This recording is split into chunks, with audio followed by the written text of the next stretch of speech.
Erev Tov, bonsoir tout le monde. Et cette fois-ci, j'ai pris un petit risque. Et j'explique quel est le risque et pourquoi il est petit. Et d'habitude, je parcours la paracha, je cherche les midrashim qui convient au sujet que je me fixe. Et si j'en trouve, c'est bien. Si j'en trouve pas, je change de sujet.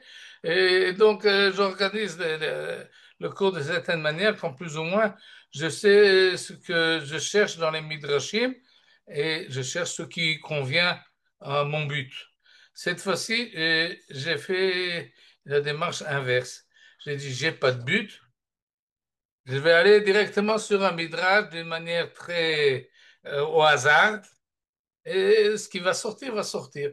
Et je suis pas allé entièrement au hasard. Je me suis dit, comme c'est la fin du livre de Bamidbar, eh ben, on va chercher les derniers midrashim dans les deux complexes des midrashim essentiels, c'est-à-dire le Sifré sur Bamidbar, qui est un midrash halacha, et Midrash Bamidbar Rabbah, qui est un midrash de Haggadah. Et les deux, j'ai cherché le dernier midrash qui est mentionné dans ce livre-là, en espérant de trouver quelque chose d'intéressant. Et ça, c'est un petit risque. Euh, Parce que je ne me suis pas fixé de but. Pourquoi c'est seulement un petit risque? Parce que, d'après l'expérience, il n'y a pas de risque. Là où on tombe, on trouve quelque chose. C'est vraiment extraordinaire. Je ne sais pas si vous avez c'est déjà cette expérience, mais prenez votre bibliothèque je sais pas, de Sifrei Kodesh, des Chumashim, des Gemarot, tout ce que vous avez à la maison, et ouvrez par hasard, entièrement par hasard, et vous tombez sur quelque chose. Eh bien, cette quelque chose-là va vous amener à une réflexion importante qui va suivre et qui va élargir vos connaissances et approfondir votre savoir. Et C'est quoi? C'est la Ashgacha Pratit? je ne sais pas si c'est Ashgacha Pratit, je n'ai pas cette prétention. Non, c'est surtout la Torah, d'où on la prend, elle tire avec elle et tout le reste. Et donc, finalement, on trouve toujours quelque chose. C'est pas que c'est vide, c'est jamais vide. Sans doute à cause de la formulation des choses et aussi parce que finalement, on a 2500 ans derrière nous et des gens intelligents ont réfléchi sur ces textes-là et ont dit des choses importantes qui sont des fois euh, concernent leur époque à eux, mais c'est toujours enrichissant même pour notre époque à nous. Et donc les risques sont pas véritablement grands. Vous pouvez essayer et vous verrez, vous trouverez toujours quelque chose.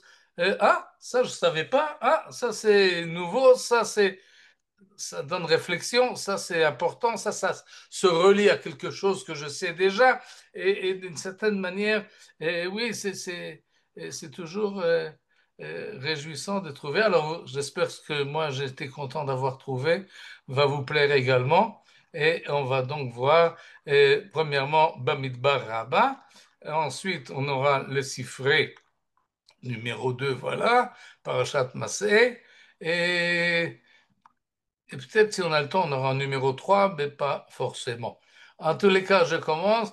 Dans le livre de Bamidbar, il y a 36 chapitres.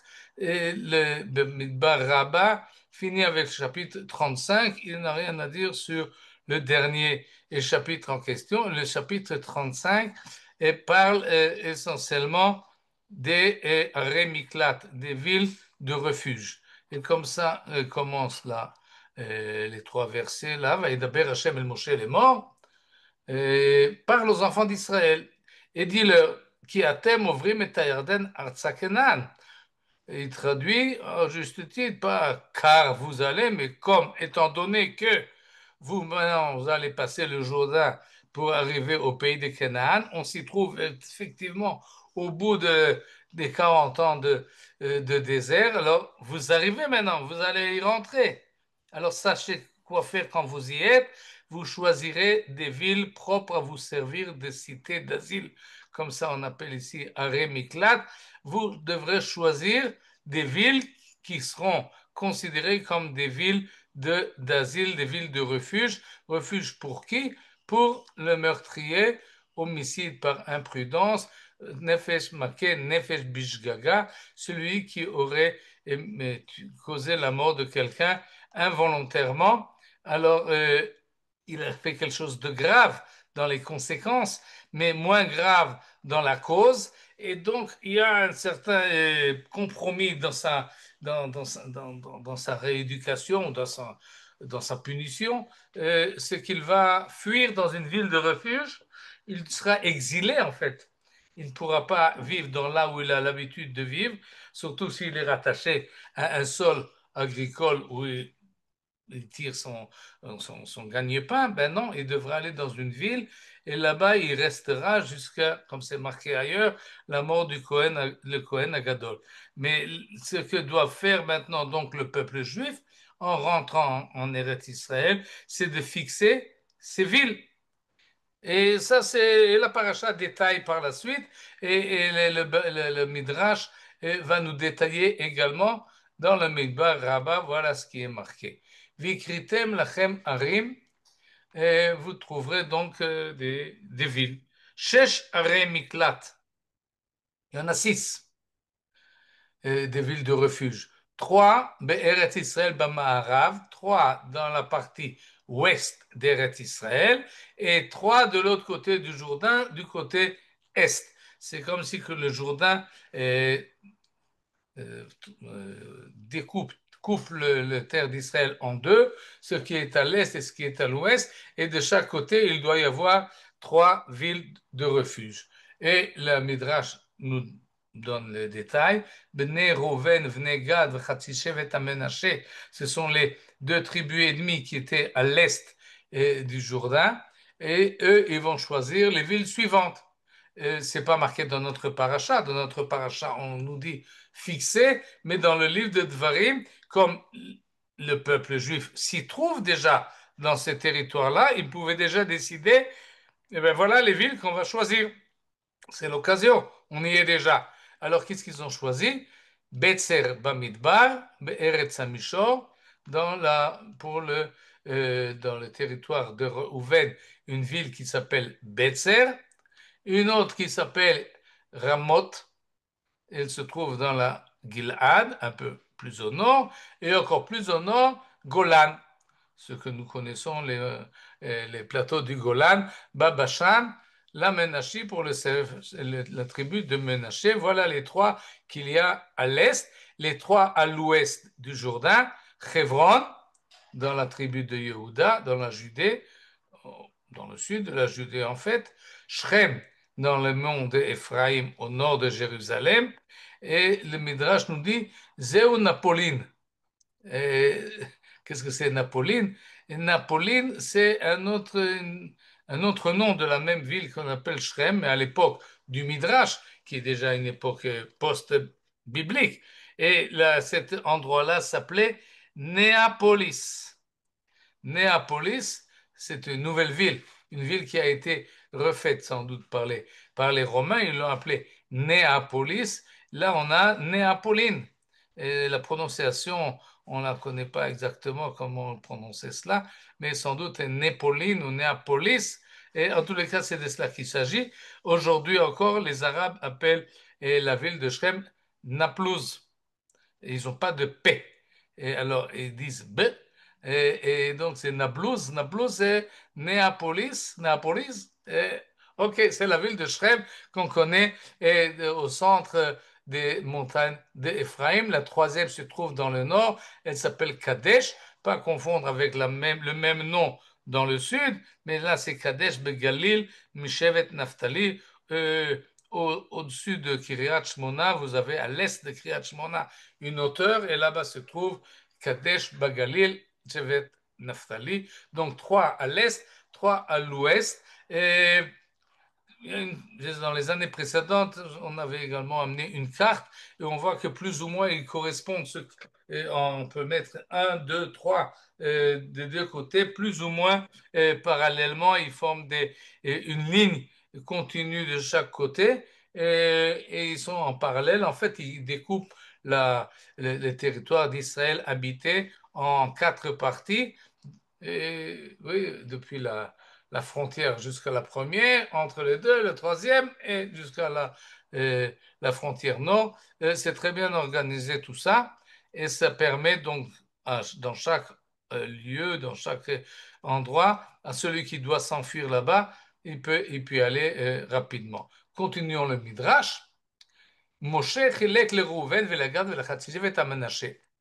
והבדיל מהם שלושה ערים. Moshe lui-même, puisqu'il a donné le territoire à ceux qui étaient à l'est du Jourdain, et la tribu de Rouven, celle de Gad et la moitié de Ménaché, alors il leur a fixé déjà les trois villes. C'est comme il est marqué explicitement dans la parashat Vayetranan, dans le livre de Dvarim, Az Yavdil Moshe Shalosh Harim. Moshe a désigné, a séparé, en fait, a nommé, a fixé les trois villes, Be'ever Hayaden, de l'autre côté du Jourdain, quand on regarde vers l'est, Mizrach HaShamesh. Et Yoshua, il a divisé le terrain aux toutes autres tribus. Venatan, le Shevet à Lévi, il a donné aux tribus de Lévi'im 48 villes. Dans ces 48, il y en avait 13 pour les Kohanim et les autres pour les autres Lévi'im. Et il a également fixé trois arrêts Miklat, trois villes de refuge, ceux qu'on a déjà mentionnés, Hebron, Shrem et Kadesh. Tout ça a été fixé par Yoshua de l'autre côté du Jourdain. Mais Shevet Alevi, lo natlu baaretz. Les peuples, la tribu de Lévi n'a pas de territoire en Eretz Israël. Pourquoi? Parce que ils n'ont pas le droit de territoire, ils ont un territoire spirituel. Venachala im Israël, Ishe Hashem venachalato yochelun. Ça, c'est un autre sujet. Les Lévi'im n'ont pas véritablement de terrain, ils servent Dieu à Kadosh Baruch Hu, à Yerushalayim. Ils se sont dispersés pour enseigner la Torah dans l'ensemble du peuple juif et donc ils profitent de la dîme et d'autres dons et de cela et ils vivent. Il faut quand même faire une remarque dans ce petit passage-là que nous venons de voir, c'est que en fait, il y a euh, la fixation des villes de refuge a été faite en trois étapes. C'est un peu flou dans la formulation là du Midrash, mais c'est finalement ce qu'il veut nous dire. C'est-à-dire, on a premier stade, Moshe qui fixe à l'est du Jourdain. Second stade, Yoshua qui fixe à l'ouest du Jourdain les trois villes en question, Hebron, Shrem et Kadesh. Mais en plus, on a toutes les villes des Lévi'im qui ont été considérées comme villes de refuge, tous les 48 autres villes dispersées dans l'ensemble du territoire, ils sont aussi considérés comme villes de refuge. C'est explicite dans le livre de Yoshua, c'est rappelé dans le traité de Makot, et c'est d'une manière générale appliqué. Donc on a en fait trois stades pour qui ont fixé, et je ne sais pas s'il y avait tellement de meurtres involontaires, mais en tous les cas, il y a trois villes à l'est du Jourdain, trois villes essentielles centrales à l'ouest et encore d'autres petites localités qui eux aussi ont ce critère-là que si quelqu'un a tué d'une manière involontaire, il peut aller dans ces villes et il sera protégé. Et l'Agmara là-bas pose la question, alors quelle est la différence entre les 6 et les autres 42? Et elle répond une réponse ilchatique qui donne quand même une différence entre ces villes. Mais pour l'essentiel du Midrash, c'est effectivement nous dire les villes de refuge ont été fixées en trois étapes. Pourquoi c'est important? Pour la suite. Ata Motse, et tu trouves que Sancheriv a fait exiler le peuple juif. Sancheriv, oui, c'est celui qui vient vers l'an 700 avant. Il vient de la Syrie et parce qu'il n'est pas content, parce qu'on ne lui donne pas les impôts qu'il impose, de force d'ailleurs, dans la région, et il prend son armée et il va sévir pour bien expliquer à ceux qui sont sous sa domination qu'ils n'ont pas intérêt à se rébeller et qu'ils doivent donner ce qu'il leur demande. Et comme ça n'a pas été fait, alors il arrive et il vient et il conquit les villes et les habitants de ces villes-là, il les exile. Et cela a été fait en 3 stades. Shalosh Galuyot. Galut Rishona, la première, Reuven, Gad, Hatzishevet Amenaché. Comme il vient du nord-est, les premiers qu'il rencontre, c'est la périphérie, c'est ceux qui sont en bordure et au bord de la frontière. Alors, il arrive en premier lieu dans les tribus de Reuven, Gad et la moitié de la tribu de Menaché. Second lieu, il traverse le Jourdain et il arrive dans les tribus de Zevulun et Naphtali. Ceux-là sont mentionnés, mais il y en a d'autres. Pourquoi on mentionne cela? À cause du verset dans le livre d'Isaïe, Yeshayahu, Perekret, Ka'et Harishon, c'est un passage compliqué. Regardez en bas, vous l'avez avec sa traduction. Kilo mu'af la asher mutzakla, Ka'et Harishon, Hekal arza zevulun varza naftali, ve'acharon hichbid, Derech Hayam, Ever Yarden, Galil Agoïm, si vous avez compris, vous êtes fortiche. Parce que on ne comprend pas de quoi il s'agit. On a la traduction en français, on va mettre ça quand même dans le contexte. Yeshayahu prévient qu'il y aura une calamité, il y aura la sécheresse, il y aura la famine, mais toutefois, il arrive dans ce verset 23, l'accablement ne se péristera pas là où est maintenant la détresse. Naguère, la honte atteignit la terre de Zevulun et celle de Naphtali, mais finalement, l'honneur sera rendu au pays qui s'étend vers la mer. C'est ce qu'il dit ici, Ichbid, Acharon Ichbid. Il traduit, finalement, il y aura le kavod, il y aura de l'honneur, et dans les pays qui vont vers la mer, Derech Hayam, et au-delà du Jourdain, la mer à l'ouest, le Jourdain à l'est, et même dans les districts des gentils, Gelil, Agoïm, vers les peuples qui sont autour. Ça, c'est le pshat du verset, et plus ou moins, en tous les cas, d'après la traduction du rabbinat. Le Midrash explique ça d'une manière entièrement différente, et il prend l'expression Hekal Arza Zevulun Ve'arza Naftali. Le traducteur nous dit c'est la honte. La honte, Kalut. On a Kavod.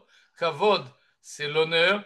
Et Kaved, c'est ce qui pèse. On donne de l'importance et du poids à quelque chose que l'on respecte. Et à l'inverse, on prend les choses à la légère, ce que on ne respecte pas. Et donc là, si le Kavod, c'est Hirbid, alors Hekal, Kalut, c'est la honte. Et c'est comme ça que le traducteur a compris le verset. D'après le Midrash, non.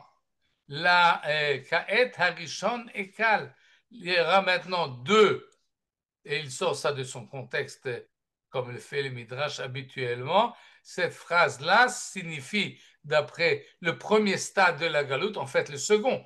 Le premier, c'était Reuven, Gad, Hatzishevet, Menaché, les tribus qui se trouvent à l'est. Le deuxième stade, c'est ce qu'on parle dans ce verset-là, Kaet Harishon et Kal. Ce sera une galoute plus facile, c'est les terres de Zevulun et de Naphtali. Et en troisième lieu, Sancheriv va exiler tous les autres tribus, comme c'est marqué, Ve'acharon hichbid.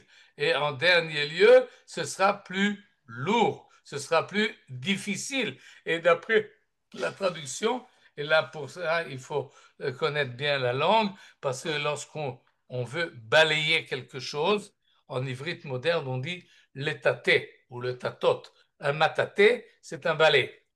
Dans le langage de la Mishnah, on dit le hachbid, le chabed. En fait, c'est donner de l'honneur à la maison. Alors, mechabdim et tabayit. Le chabed et tabayit, c'est prendre un balai de nettoyer la maison. Et donc, il traduit là, ve'acharon nichbid, en dernier lieu, tous les autres shvatim, les autres tribus vont être balayés. Qu'est-ce qu'on a gagné là-dessus sur toute cette tournure-là? C'est qu'il y a 3 stades dans l'exil de Sancheriv, l'exil qu'on appelle l'exil des 10 tribus, finalement, parce que Sancheriv est arrivé aux portes de Yerushalayim, il a détruit tout ce qu'on appelle le royaume d'Israël vers l'an 700 et 701, si on veut préciser. Mais il a d'ailleurs conquis beaucoup de villes dans la région de la Judée, dans Yehuda, mais la ville de Jérusalem, il ne l'a pas conquis, il est reparti. Et donc, il a fait exiler en premier stade les tribus à l'est, second stade les tribus à l'ouest, et essentiellement Zevulun et Naphtali qui sont plus au nord, et ensuite ceux qui sont plus au sud, il a tous balayé. On a donc trois stades d'exilation, on peut dire, de Sancheriv. On continue, Nebuchadnezzar, Melech Bavel. Sancheriv, c'est de Ashur, c'est un Assyrien. Nebuchadnezzar, c'est un Babylonien. Il arrive 115 ans plus tard, vers 585, un peu plus tôt. Oui, et lui également, il fait. Et on a donc l'occasion, j'ouvre là une parenthèse, on parle de Parashat Mas'eh, mais comme nous sommes, d'après la date, juste avant, on va signaler Rosh Chodesh Av chez Shabbat, alors le Midrash, d'une manière intéressante, fait un glissage.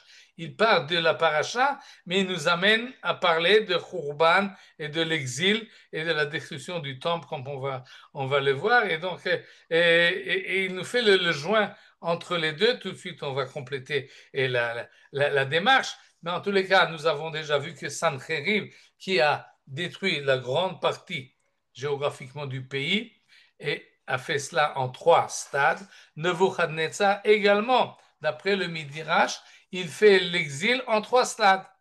Min Shevet Yehuda ou Binyamin, Barishona, Higlam Yehoyakim. Premier stade, il a pris le roi Yehoyakim, un des derniers rois qui était en Judée, qui régnait et qui a essayé de se révolter contre le royaume de Babylonie. Il se fondait sur l'aide des Égyptiens et il n'avait pas remarqué qu'entre la Babylonie et l'Égypte, la Babylonie a gagné la partie dans ce qu'on appelle la bataille de Karkamish. Karkamish se trouve en Turquie aujourd'hui. Et donc, une fois que l'armée égyptienne est arrivée jusque-là pour empêcher le passage aux Babyloniens, mais ils ont perdu, ce qui a ouvert le passage aux armées de Nebuchadnezzar d'arriver et de descendre. Il est parti de la Turquie, il passe la Syrie, il passe le Liban, il arrive au nord d'Eretz Israël, il arrive finalement jusqu'à Yehuda ou Binyamin assez rapidement et il met le siège à Jérusalem, comme on le sait, et il demande au roi de se rendre. Et en fait, il lui dit, maintenant, tu es mon vassal. Et donc, tu dois me donner ça et ça et ça.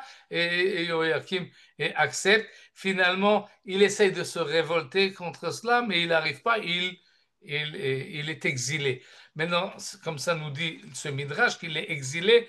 C'est pas évident, d'après le Tanakh, qu'il a été exilé. Ça dépend si on étudie le livre des rois ou on étudie le livre de Divrei Hayamim. Et on ne sait pas exactement ce qu'il est arrivé. Il y a des signes qu'il a été enterré finalement à Jérusalem, mais il est évident qu'il a été soumis aux Babyloniens, ça c'est sûr, et peut-être qu'il a été également exilé, en tout cas d'après le Midrash, oui, il a été pris en exil. Un autre roi le a remplacé, c'est son fils, il s'appelle Jehoiachin. Ça, on sait ce qui lui est arrivé, et il y a beaucoup de sources internes et externes qui nous expliquent que Jehoiachin a été pris en exil à Sherogla. בירושלים, עם הגולה אשר הוגלתה עם יחוניה מלך יהודה. Nous lisons dans la Megillat Esther, et c'est le roi Yehoiachin qui d'ailleurs, il a régné que 3 mois, en moins 597, et sont arrivés les Babyloniens, ils disent non, toi tu fais pas l'affaire, alors on prend et on nomme quelqu'un d'autre à ta place. Cet quelqu'un d'autre s'appellera Tzidkiyahu, mais en tous les cas, Joachim a été exilé. Il a été exilé d'après le Midrash qui suit Maasa. Qu'est-ce qu'on a fait à Joachim? On l'a enlacé, Bekorkin, par je ne sais pas exactement ce que c'est, mais sans doute quelque chose des liens, selon Miyoker, quelque chose qui donne quand même au roi enlacé et emporté en exil d'une manière respectable. Comme il est marqué, je les renvoie comme une femme respectable. Mahagevira azot adam miyakar, meyakerota kar asalo. C'est-à-dire que selon ce verset, euh, le galout de Yoyachin, il n'a pas été exilé tout seul, il a été exilé avec tous les élites dans la ville de Jérusalem. Les princes, les hauts placés, les Kohanim, Mordechai à Yehudi et d'autres responsables. On prend, c'est ce que font souvent ceux qui font des conquêtes, pour empêcher une révolte. On prend la classe supérieure et on laisse le bas peuple soumis. Et donc, c'est ce qui s'est passé en deuxième stade. Premier stade, c'était donc le roi Jehoiakim. Second stade, c'est le roi Jehoiachin avec les autres nobles. Et finalement, arrive le troisième stade, Nebuchadnezzar. Ça, c'est le chef d'armée de Nebuchadnezzar, le babylonien. Et lui, il a pris le dernier roi qui s'appelle Tzidkiyahu. Et le pauvre roi Tzidkiyahu, on l'a attrapé et on a mis à mort ses deux enfants devant lui. Ensuite, on l'a aveuglé et on l'a pris avec tous ceux qui sont sortis de Jérusalem et qui sont été pris en Bavel. Donc, on a ici trois stades. Pourquoi c'est important pour le Midrash, ces trois stades? Et pour Sancheriv, la galoute de Sancheriv, et pour la galoute que nous signalons d'ailleurs à Tisha B'Av, c'est de ça qu'on parle, la destruction du premier temple, c'est fait entre trois stades de Haglaya. Pourquoi? Parce qu'on l'a vu il y a un instant. On a fixé les villes de refuge également en trois stades. Et sans doute ce que le Midrash veut nous dire, c'est qu'il y a un parallèle à faire entre meurtre par inadvertance qui oblige l'exil de celui qui l'a fait, et d'une part, et d'autre part l'exil de l'ensemble du peuple qui doit être exilé de son pays. Pourquoi? Parce qu'il a fauté. Et entre autres, comme on va le voir tout de suite par la suite, c'est une faute de shfichut damim, qui était un des avérotes graves en Eretz Israël à l'époque du premier temple et qui a causé la perte de Jérusalem. Et donc, sans doute ce que le Midrash veut nous dire, tu vois, la Torah a donné un rémiklat, des villes de refuge pour sauver celui qui tue d'une manière inadvertante, mais il faut faire attention pour qu'il n'y ait de moins en moins besoin de villes de refuge. Il faut tout faire pour qu'il n'y ait pas de meurtre, évidemment de meurtres volontaires, mais également des meurtres involontaires. C'est une des choses les plus centrales dans la Torah, dans les 10 commandements. Et donc, de la même manière que les villes de refuge ont été fixées en trois stades, de la même manière, l'exil du peuple juif s'est fait et à l'époque de Sancheriv en moins 700 et à l'époque de la destruction du premier temple en moins 586. Et tout ça s'est fait en trois stades parce qu'on veut nous dire le Midrash, Galout c'est Galout. L'exil c'est l'exil et on est exilé en Chutz La'aretz de la même manière que celui qui a tué sera exilé dans ce qu'on appelle une ville d'asile. Et le Midrash continue encore un peu et nous dit la chose suivante. D'où savons-nous que Sancheriv, dont on vient de parler, était un cosmocrator? Et il faudrait lire Cosmos Krator. Qu'est-ce que c'est Cosmos Krator? Quelqu'un qui a le pouvoir sur le monde entier, sur tout le cosmos. Et là, c'est un roi suprême. Shaya Megale Eloulekan Veloulekan. Sancheriv, sa manière de faire, c'est d'exiler les gens. C'est-à-dire, quand il fait une conquête, il prend toute la population et l'envoie ailleurs. Et où ça ailleurs? Dans un autre pays qu'il a déjà conquis. Et la population de là-bas, il la ramène ici. Elou le Khan, Velou le Khan. Higla et Israël le Babel, il a envoyé, il a exilé Israël en Babylonie et il a fait venir les gens de Babylonie ici. Et donc, il est en fait le pouvoir le suprême dans l'ensemble de ce qu'on appelle aujourd'hui le Moyen-Orient et d'après le Midrash, Cosmos Krator. Nous dit Akadosh Baruch Hu, nous dit le Midrash, maintenant, Baolam Hazeh, על-ידי עוונות גלו ונתפזרו בשערי הארץ. À cause de nos fautes, nous avons été pris et dispersés, exilés et dispersés au fin de la terre. Aval l'atid lavo, mais par la suite, voilà ce qui va se passer.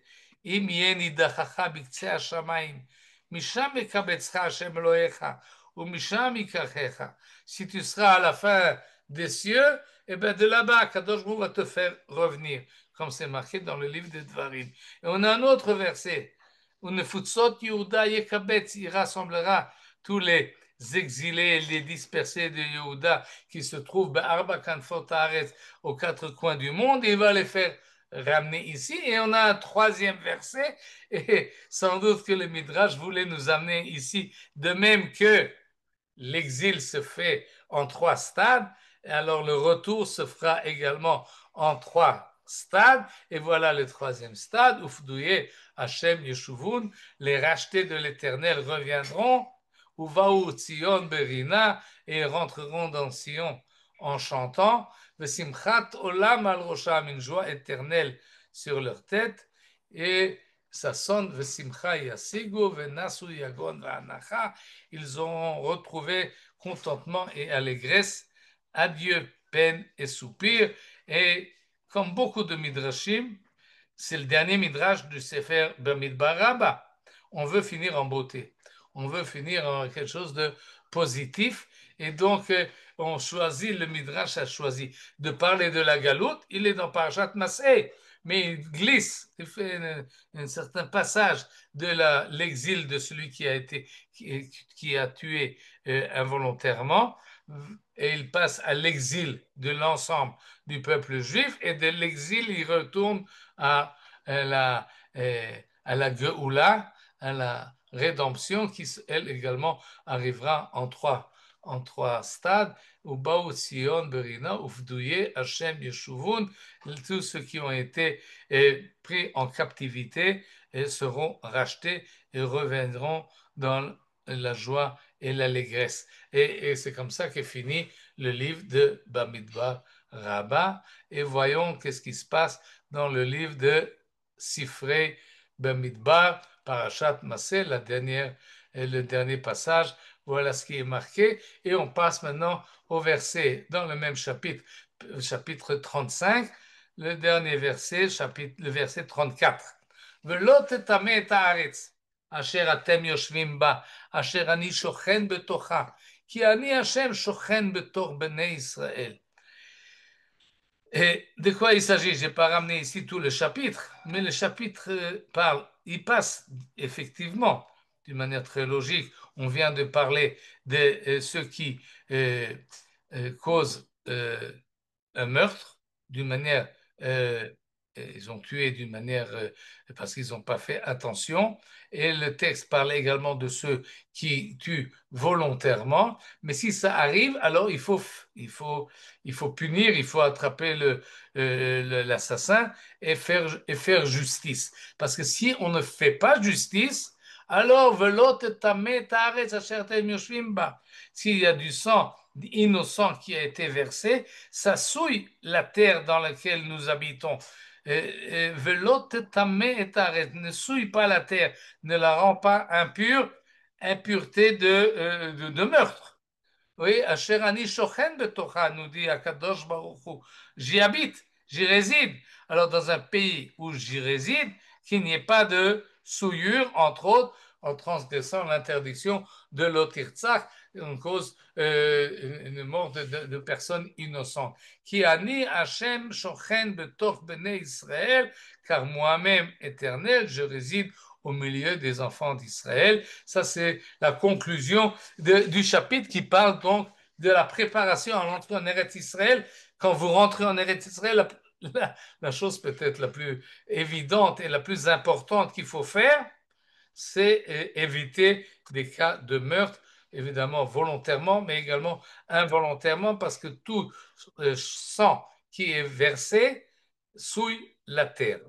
Maintenant, le traducteur préfère dire ne déshonorez point le pays. Il traduit le tamé, impureté, comme on traduit d'habitude, en déshonorant. C'est peut-être plus accessible comme notion. C'est peut-être d'une manière, dans ce contexte-là, ce n'est pas que la terre a une certaine impureté au niveau ilchatique, il faut la tremper dans un mikvé ou lui donner une nouvelle pureté. Non, la notion est plus subtile et plus, comment dire, euh, moins concrète. C'est pas une impureté qu'on peut palper, c'est exagéré, mais qu'on peut ressentir, qu'on peut mettre et puis enlever. Non, c'est une dépression de la valeur de la terre à partir du moment où il y a un crime.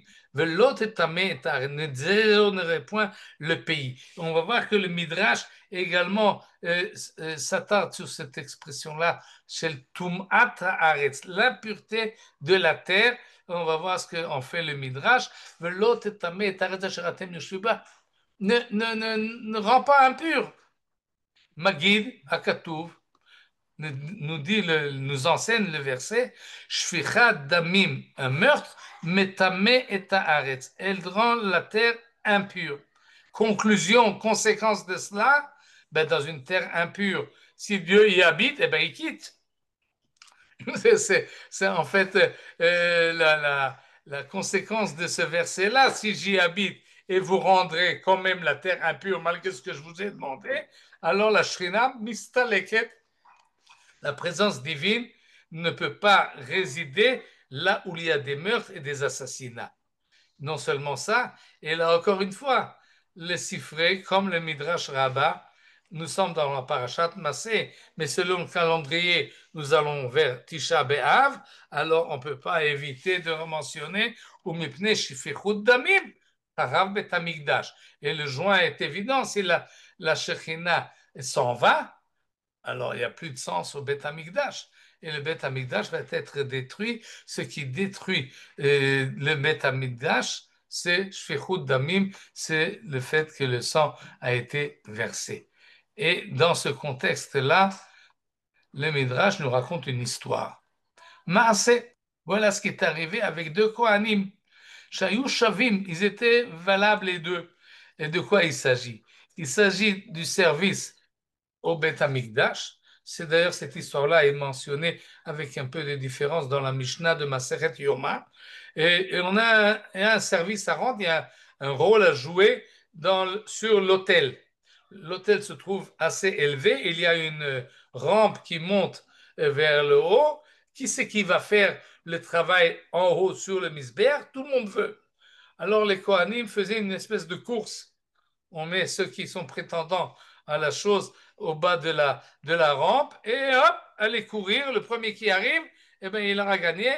Et si vous voulez une explication, le premier qui arrive, c'est qu'il voulait plus, il était plus enthousiasmé par la chose, il a mis là-dessus plus d'énergie. Celui qui est le premier qui arrive, eh bien, c'est lui qui reçoit le travail.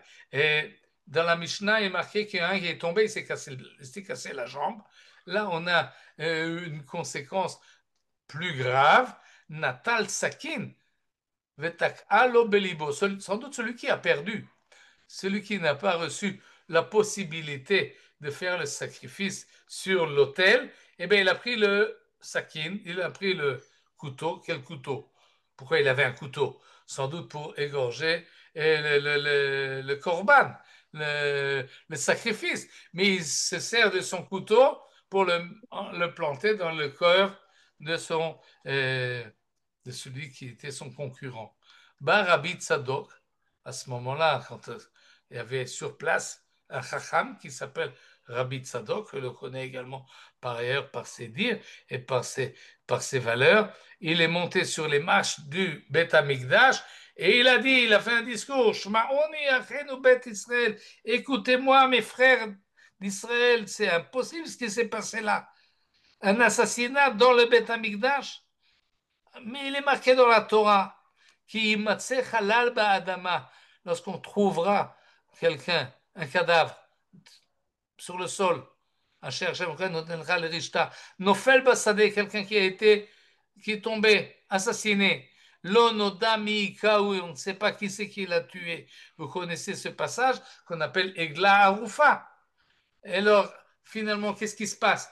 Eh bien, on a une responsabilité à tel point que si on ne sait pas, alors les anciens et les Kohanim de la ville proche doivent venir se laver les mains et faire une cérémonie et dire Yadenu lo shafru et adam azeh, nous ne sommes pas responsables. Dit Rabbi Tzadok, mais là, en tout cas, il le dit d'une manière ironique. Vous savez ce qui est marqué dans la Torah à propos de l'onoda miika, où on ne sait pas qui c'est qui l'a frappé. Mais nous, on sait, on l'a vu.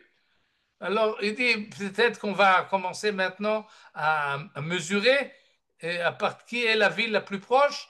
Est-ce que c'est à partir du Echal, de cette partie-là, du Harabait, ou de notre partie et qu'est-ce qui se passe là? Vous êtes complètement fou. Comment c'est possible que dans le Beth Amikdash, parce qu'il y a une compétition dans le service divin, il y en a un qui met le couteau dans le cœur de l'autre? Qu'est-ce qui s'est passé? Tout le monde a commencé à pleurer.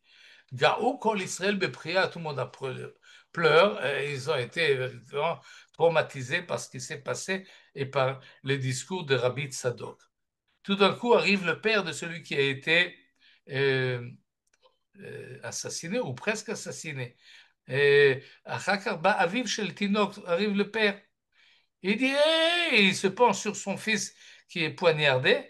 Il dit, hey, mes frangins, mes frères, Achinu, un reini kaparatrem, je suis je me permets d'être votre kapara.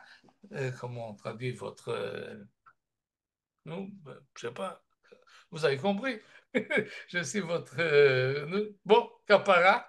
Adain, mais ça va tout ça, n'ayez pas peur. Adain, bni me par père, il n'est pas mort, mon fils. Il n'est pas mort. Et alors? Eh bien, ça veut dire que le sakin, l'onitmet, le couteau en question, il n'est pas pasoul. Il n'est pas devenu tamé, il n'a pas été impur. Une histoire extraordinaire. Et conclut le Midrash, ce qu'il faut apprendre de là, le lamedra, tum'at sakinim chaviva lahem mishfichut damim. Une incompréhension totale du verset de notre paracha. Notre paracha nous dit ne rend pas la terre impure par le versement de sang. Et ce que ces gens-là pensaient, que ce qui est important, c'est l'impureté du couteau et pas l'impureté qui est causée par le meurtre. Et cette situation absurde qui renverse les valeurs de la Torah est insupportable pour le Midrash.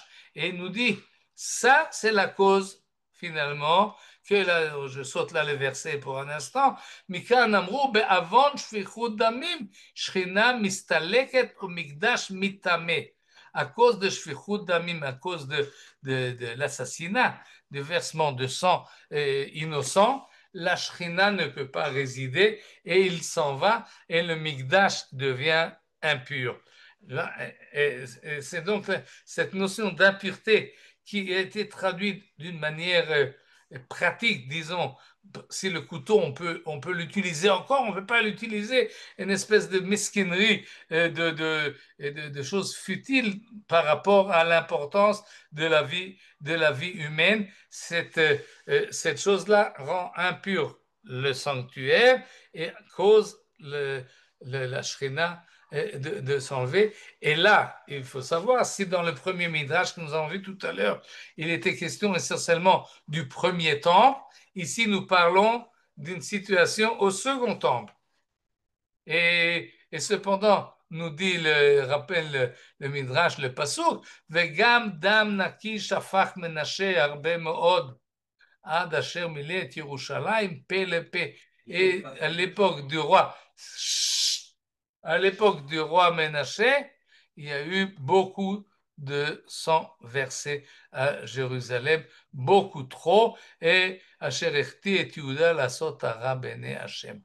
Et le Midrash continue avec les versets. Tout cela, c'était sur la première partie du verset. L'autre tamé ta'aretz asher atem yoshvim ba, à propos de la Toum'a, cette notion d'impureté et qu'il faut comprendre et qu'il ne faut pas confondre entre une impureté, disons, religieuse ou ilchatique concernant des choses avec lesquelles on ne doit pas consommer, on ne doit pas toucher, on doit s'écarter parce qu'il y a une certaine impureté et une notion d'impureté qui est un peu plus sophistiquée, mais qui est pas moins valable. C'est l'impureté de la terre d'une manière générale, lorsque le comportement des humains qui s'y trouvent n'est pas conforme à la morale la plus de base. Et continue le Midrash avec la deuxième partie du verset, Asher ani shochen betocha. Et là, il y a une surprise. Nous sommes dans la terre où Akadosh Baruch habite. Alors faites attention de ne pas la rendre impure. Ça, c'est le pshat du verset. Et le Midrash nous dit, il oriente la chose dans une autre direction. Ani shochen betocha, j'y habite. Regardez, Chavivim Israël, le peuple juif est très apprécié par Akadosh Baruch Hu. Afal pi shehem tmeim, même s'ils sont impurs, Shechina benehem, la Shechina s'y trouve. C'est comme si ce midrash-là qu'on est en train de lire va en contresens à ce qu'on vient, on vient de voir dans le midrash précédent. La Touma, l'impureté, renvoie la Shrina. Et là, nous dit le Midrash, non, non, non, l'inverse. Même si Israël est impur, la Shrina réside encore en eux.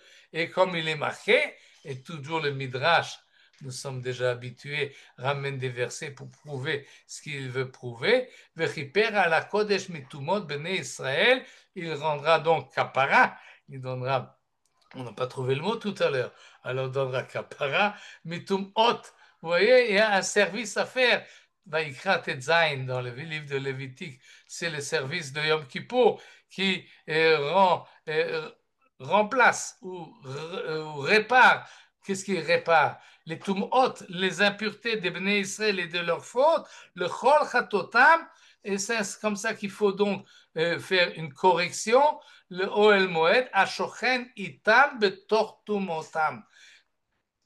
Le Oel Moed est celui qui y réside, le temple est celui qui y habite, y réside, Shochen itam betor tumotam, dans leur impureté.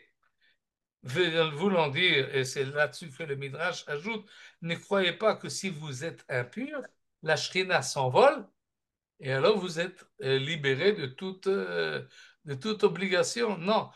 Chavivin Israël. Israël sont à tel point aimés par Akadosh Baruch Hu que même lorsqu'ils sont fautifs et même lorsqu'ils sont impurs, Akadosh Baruch Hu continue à être parmi eux. Sans doute, pour ne pas faire trop de machloket entre le premier et le deuxième midrash, c'est amoindri, la présence divine est coincée, si on peut dire, est à l'étroit dans un peuple impur.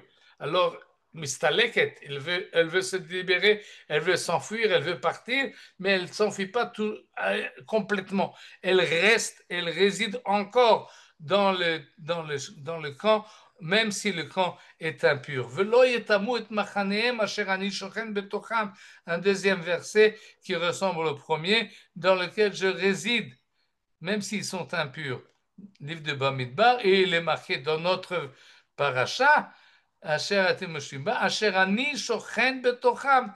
Oui, shochen, shchina, shochen, j'habite, je réside, je suis présent, même lorsqu'il y a impureté. Et Rabbi Nathan continue et nous dit, Chavivim Israël, shebechol makom shegalu, shchina imahem. C'est vrai qu'en Chutz Laaretz, il y a une impureté. Mais alors, on peut penser que si on va en Chutz Laaretz, eh ben, c'est des terres impures.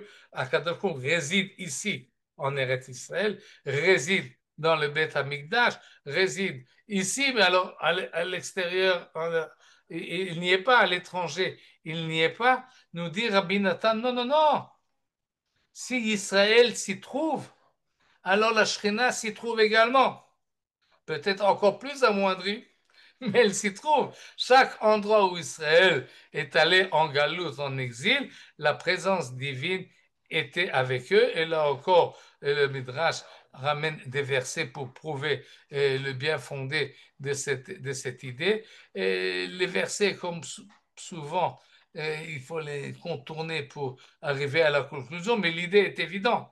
L'idée est que, effectivement, il y a une kedusha, il y a une pureté, il y a une tahara lorsque le peuple juif se comporte comme il faut sur sa terre et il n'y a pas de toum'a, mais s'il se comporte pas comme il faut sur sa terre, alors la Shekhinah s'en va, mais elle reste quand même. Et même lorsque le peuple juif est exilé, pourquoi est-ce qu'il est exilé? Parce qu'il a beaucoup trop fauté. Encore la Shekhinah imahem, la Shekhinah reste sur eux. Je saute là sur les versets pour pas m'attarder dessus, mais nous dit, quand même, on va voir, ils ont été exilés en Égypte, et bien la Shekhinah s'y trouvait. Ils ont été exilés en Babylonie, et bien la Shekhinah s'y trouvait. Ils ont été exilés à Elam, qui est une partie de la Syrie, et bien la Shekhinah s'y trouvait. Ils ont été exilés, quatrième exil, celle que nous connaissons, c'est l'exil actuel, Édom, dans le monde romain occidental, eh bien, la Shekhinah accompagne Israël partout.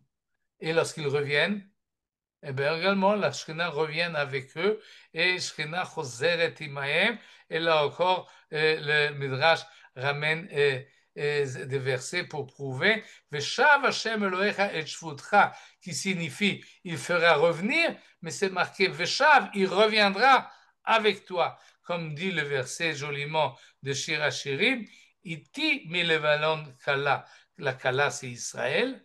Levanon, c'est à l'étranger, c'est le Liban ou c'est les monts au-delà. Iti, avec moi tu vas revenir, avec moi tu viens.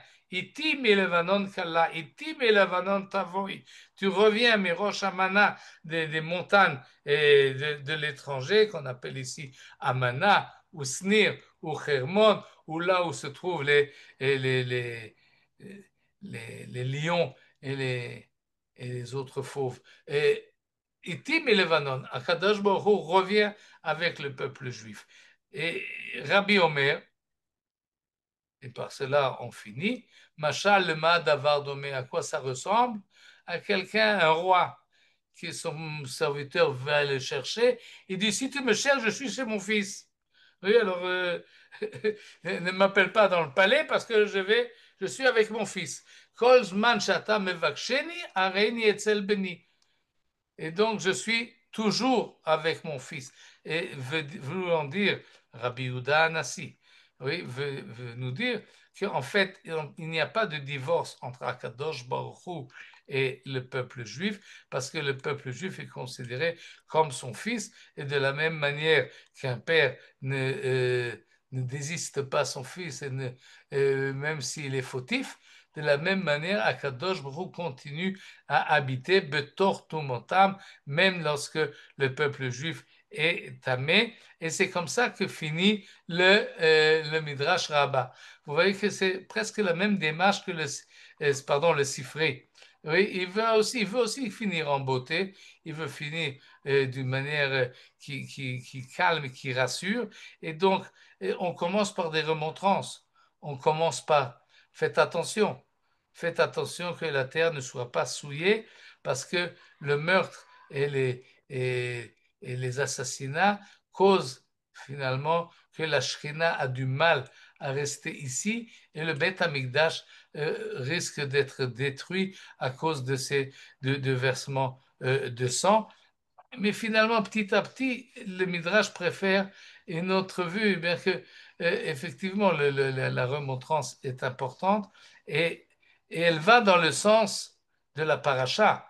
Il faut bien le dire, c'est deux midrash différents dans les Sifré et dans le Bemidbar Rabbah. Mais finalement, ils ont lu comme il faut la paracha. C'est pas pour rien qu'à l'entrée dans Neret Israël, la Torah nous parle de ville de refuge, nous parle d'assassinat, nous parle d'interdiction de souiller la terre d'Israël. Et avant que tu rentres, sache où tu vas et sache comment est-ce qu'il faut se comporter et quel est l'essentiel. Et cette histoire-là de Cohen qui a été poignardé parce que l'autre voulait lui prendre sa place dans le service divin.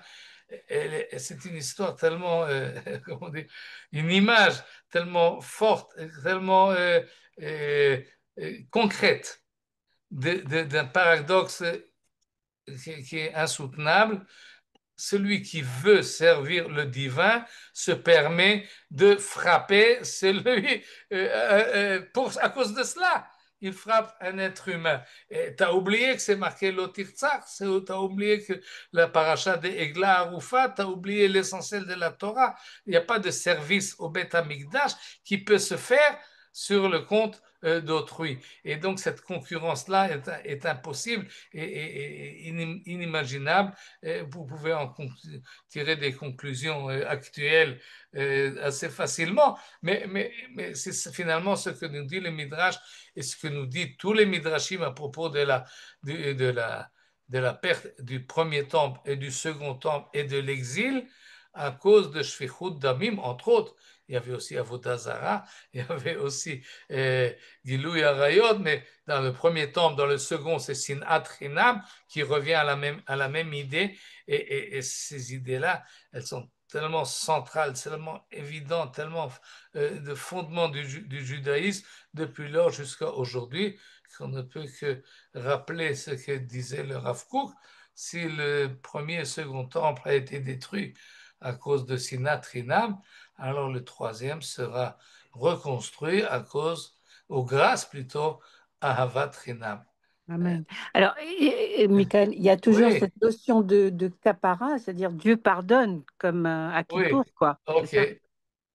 Oui, il y a cette notion de pardon, il y a possibilité de rachat, il y a, oui, et c'est ce que nous dit le second Midrash qui veut finir finalement avec la forme positive de ce qu'on vient de dire en négatif, c'est-à-dire finalement, oui, la Shrina n'abandonne pas son fils et continue à nous réclamer le comportement qu'il faut. Mais finalement, lorsqu'on étudie le Midrash comme il faut, c'est pas que on peut dire la Shrina est là ou elle n'est pas là. C'est diffus. Comme, elle est plus là ou elle est moins là. Elle est Est-ce là où tu qu'il y a veux qu'elle plus de soit. présence ou moins de présence?